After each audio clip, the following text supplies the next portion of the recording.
Thank you, Congresswoman Matsui, my friend, for your courage in fighting for just laws that would actually make a difference in ending this scourge. Thank you to the men and women and some children who are here tonight in faith and in solidarity. I do want to say that I know that members of our Jewish community would be here tonight, but they are having their own moments of silence and reflection and prayer in our synagogues as it is our Shabbat. But I'm happy to be here. Last weekend, the city of El Paso suffered the deadliest attack on Latinos in modern American history. The people of Dayton, of course, suffered unspeakable loss as well. And tonight's lengthy, I thought it might never end, recitation of all of our other losses, from Gilroy and Charleston and Orlando and Littleton, and 30 years ago, Cleveland School in Stockton, and so many in between. Where does it end? The killer in El Paso, whose name does not deserve mention, drove 10 hours to a Walmart in El Paso because, as he told police when he was arrested, he wanted to shoot Mexicans with his AK-47.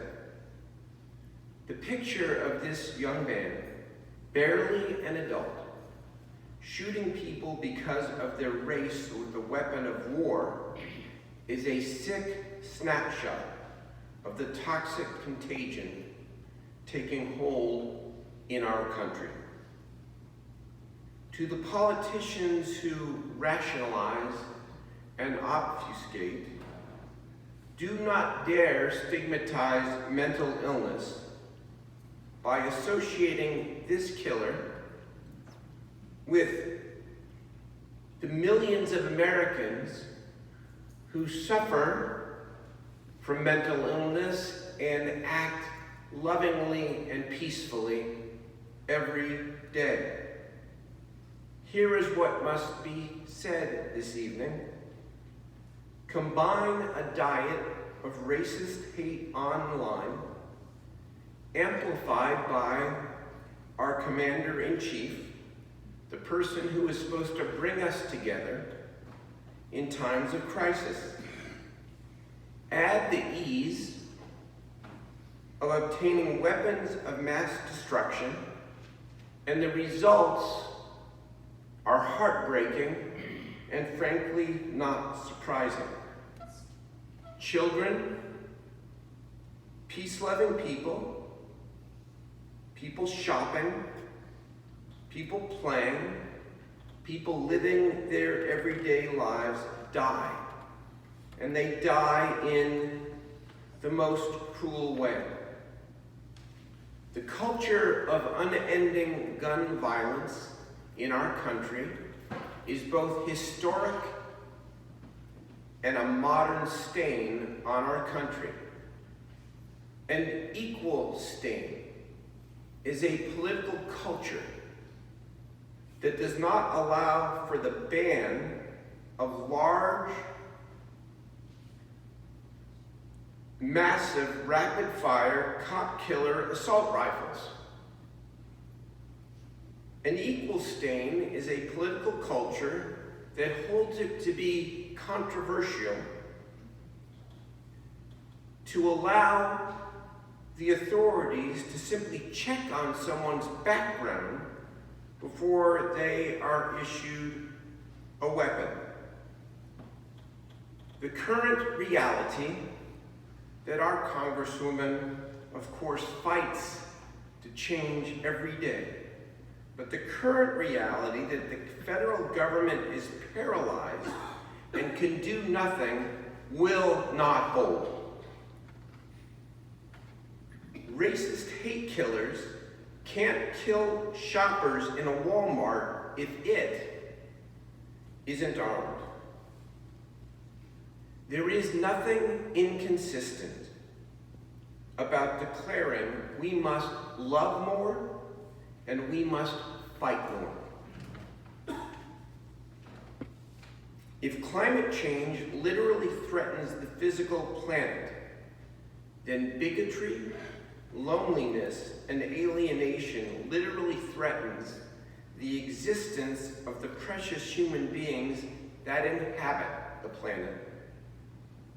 The vast majority of troubled young people don't do what this person did in El Paso, Texas.